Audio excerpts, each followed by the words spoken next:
ተራ የሃይማኖት ተማሪ ወደ አንድ ሀገር ከፍተኛ መሪ መሆን ይቻላል? የኢራን ፖለቲካን ለከፍተኛ ዓመታት የተቆጣጠረው ሰው አንዱ አልካሚኒ ነው።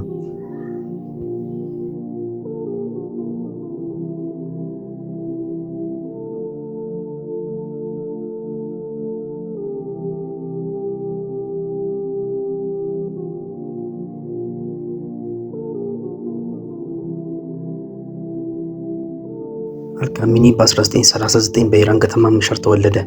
ከታናሽነቱ ጀምሮ በእስልምና ሃይማኖታዊ ትምህርት ተማረ። በኋላም ወደ ቆም ሄዶ በሺያ እስልምና ትምህርት ተማረ። በዚያም ከታዋቂ የሃይማኖት መሪ ሩላህ ኮመኒ ተጽዕኖ ተቀበለ።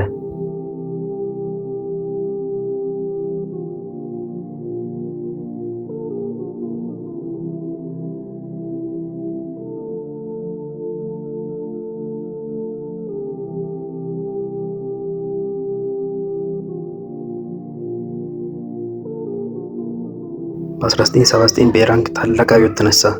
ይህ አብዮት መሐመድ ሪዛ የተባለው ንጉስ ከኃይል ለማስወገድ ነበር። ከዚያ በኋላ ኢራን ኢስላሚክ ሪፐብሊክ ሆነ ማለት ነው።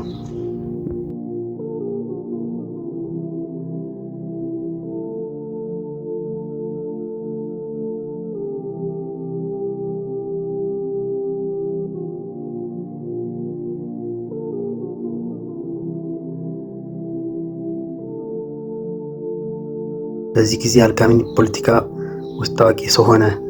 1981 እርሱ የኢራን ፕሬዝዳንት ሆነ። እርሱ እስከ 1989 ድረስ ይህን ስልጣን ይዞ ነበረ። በዚህ ጊዜ ኢራን ከኢራቅ ጋር ከባድ ጦርነት ውስጥ ነበሩ። በ1989 የኢራን መሪ ሩሃላ ኮመኒ ከሞቱ በኋላ አልካሚኒ የኢራን ከፍተኛ መሪ ሆነ። ይህ ስልጣን በኢራን ከፍተኛ ኃይል ያለው ስልጣን ነው።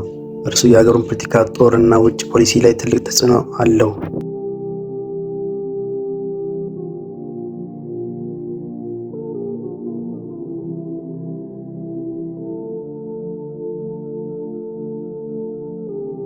አልካሚኒ ከ30 ዓመታት በላይ የኢራን ፖለቲካ ያስተዳድራል። አንዳንዶች እርሱን እንደ ኃይል መሪ ያዩታል፣ ሌሎች ግን እንደ አወዛጋቢ ፖለቲከኛ ይመለከቱታል። ነገር ግን አንድ ነገር ግልጽ ነው፣ እርሱ በዘመናዊ የኢራን ታሪክ ውስጥ ትልቅ ሚና ያለው ሰው ነው።